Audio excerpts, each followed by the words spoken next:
It was Christmas Eve when the corporate tower's grand lobby glowed like a winter fairy tale. White lights curled around marble pillars. The massive tree sparkled beside the elevators as employees mingled with champagne in their hands. No one paid attention when Henry Calder walked in, his gray work shirt faded from years of washing, his hands still marked with grease from repairing a heating vent. To most people, he was just the janitor. But to the little girl holding his hand, he was everything. Audrey, 7 years old and wide-eyed with excitement, tugged him toward the dessert table, her curls bouncing as she stared at the chocolate fountain.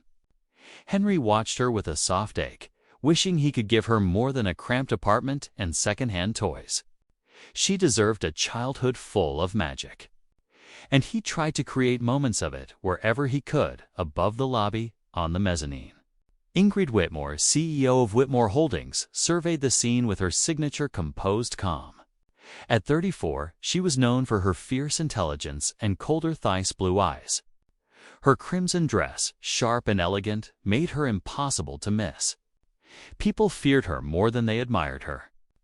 No one imagined that beneath her polished exterior, she carried a wound that never healed. 16 years earlier, she had fallen in love with a boy named Leon Merritt, a young pianist who had written a song for her starlit promise. 3 weeks after playing it for her under a summer sky, he died in a car accident. The song vanished with him, buried in the memory of a girl who never let herself feel deeply again. Audrey's voice pulled Ingrid from her thoughts. The child was struggling to reach a chocolate-covered strawberry. Before Henry could reach her, Audrey slipped on spilled champagne and fell hard. Henry rushed across the room, knelt beside her, and pressed a handkerchief to her bleeding knee. His voice was gentle, steady, protective, soothing her until her sobs became small hiccups. Before he could lift her, a sharp voice intervened. Flynn Baker, Ingrid's fiancé, strode forward with an air of entitlement. "Can you control your child?" he snapped. "This is a corporate event, not a playground. If you can't afford a babysitter, maybe you shouldn't bring her." Henry kept calm, though his jaw tightened. "She slipped. She's hurt." "Accidents happen when people don't know their place," Flynn said, eyeing Henry's uniform with open disdain. Before Henry could respond, Ingrid descended the stairs, her expression like a cold blade. "Apologize," she said to Flynn. The entire hall hushed. Flynn hesitated, but the glare in her eyes left no room to argue. He muttered an apology and walked away. Ingrid turned to Henry, her tone softening. "Take your daughter to the executive lounge. We keep a first aid kit there." An hour later, Audrey returned with a bandage on her knee and hot chocolate in her hands. The piano in the corner and old Steinway, usually left untouched, was open now, and a few employees were laughing as someone attempted to play basic chords. Audrey tugged Henry's hand. "Daddy, can you play? Just one song for me to sleep." Henry hesitated. It had been years since he played in front of anyone. An accident at a performance job 12 years ago had crushed the bones in his hand and shattered his future. But Audrey wanted a lullaby, and she'd been brave. So he agreed. When he sat at the piano, the crowd grew quiet. The first notes flowed soft and slow, delicate as falling snow. Then the melody deepened, blooming into something heartbreakingly beautiful, full of longing and unspoken love. His scarred hand moved with a grace that defied its past injury. The hall seemed to breathe with every note. Ingrid froze where she stood. It was the song. Starlit Promise. Leon's song, Impossible. No one else knew it. No one had heard it since the night he died. Yet this janitor played it perfectly, as she remembered. She approached, breath unsteady, eyes wet. When Henry finished, she whispered, "Where did you learn that?" "It's just an old melody," Henry said carefully. "Don't lie to me. That song was written for me by someone who died 16 years ago."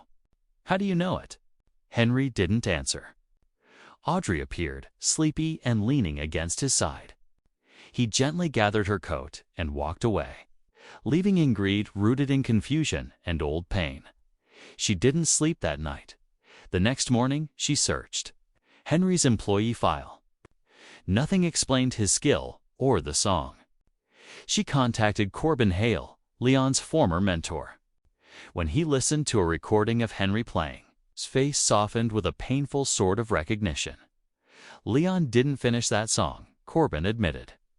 He wrote the start, but another student completed it. A quiet boy. He never asked for credit.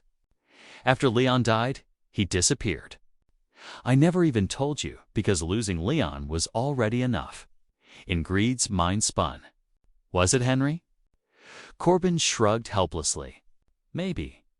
But Henry didn't come to work again. His apartment was empty. He had disappeared with his daughter. Days later, during a late-night snowstorm, Ingrid heard music drifting through the quiet lobby. She followed the sound and found Henry at the piano, his back to her. The song was softer this time, sadder. Resigned, you came back. She said. I shouldn't have run, he answered without turning. Audrey asked me why we left, and I didn't have a good reason. She liked it here. And you deserved the truth. Was it you? Ingrid asked. Did you finish Leon's song? Henry finally turned, and she saw the truth in his eyes. Yes, I wrote it. Her knees nearly buckled. Why didn't you ever tell me? Because Leon loved you, Henry said. And I was nobody, just a kid on scholarship who washed dishes to afford bus fare. Leon asked if he should tell you, but I said no. You belonged in his world, not mine. So I gave the song to him.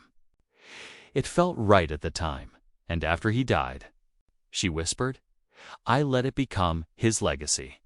It made you happy, and that was enough. Ingrid stepped closer. What happened to your hand? Henry held up his scarred palm. A stage rig collapsed during a performance. I pushed a cellist out of the way. The equipment crushed my hand. 3 surgeries, and the doctor said my career was over. It happened at Whitmore Productions. Your father's company. Ingrid went pale. I didn't know. The investigation blamed cost-cutting, Henry said. Substandard equipment. Your father settled quietly. Barely paid my medical bills. Then I was dropped from the contract. I learned to fix pipes instead of playing on stages. Life doesn't wait for broken people. Before Ingrid could respond, the lobby doors burst open. Flynn Baker entered with 2 security men and behind them, George Whitmore himself. George's eyes narrowed at Henry. So it's true.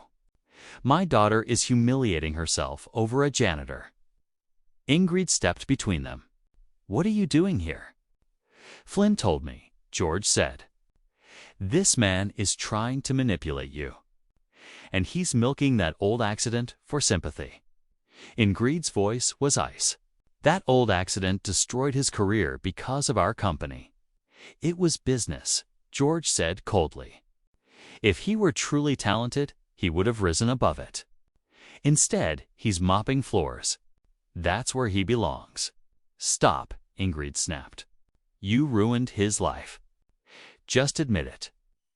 George dismissed her anger. Flynn joined in, furious. Our wedding is in 6 weeks. If the board finds out you're involved with him, they'll pull out of every deal. Then let them, Ingrid said, because the engagement is over.